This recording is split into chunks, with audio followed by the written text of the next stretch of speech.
Hello guys, welcome back to the channel. In today's video, I'm going to show you how to create fantasy sky in CapCut. Okay, here I have created a project on my CapCut application and I'm going to create fantasy sky in this video. So the first thing we're going to do is duplicating this clip or this video. Tap on the video and we're going to scroll all the way to the right until we find the duplicate option. Tap on this duplicate and we're going to overlay the clip.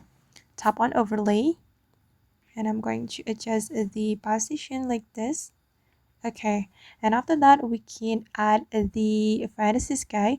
We're going to add a video from stock videos in CapCut, so we can tap on add overlay and I'm going to click on stock videos and select the scenery category, and you're going to click on this video or this footage. And after that we can click on add.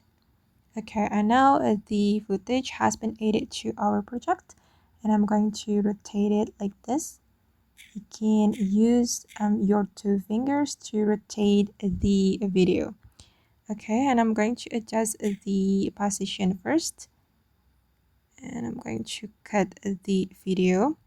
Wait guys. Okay, and on this earth we can tap on it and we're going to use the mask to blend the video and tap on the mask option. Okay, this one. All right, and you're going to click on horizontal mask and we're going to rotate the mask like this.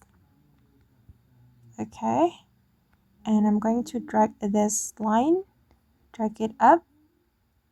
Okay, and to blind it we can tap on this little arrow, we can drag it down.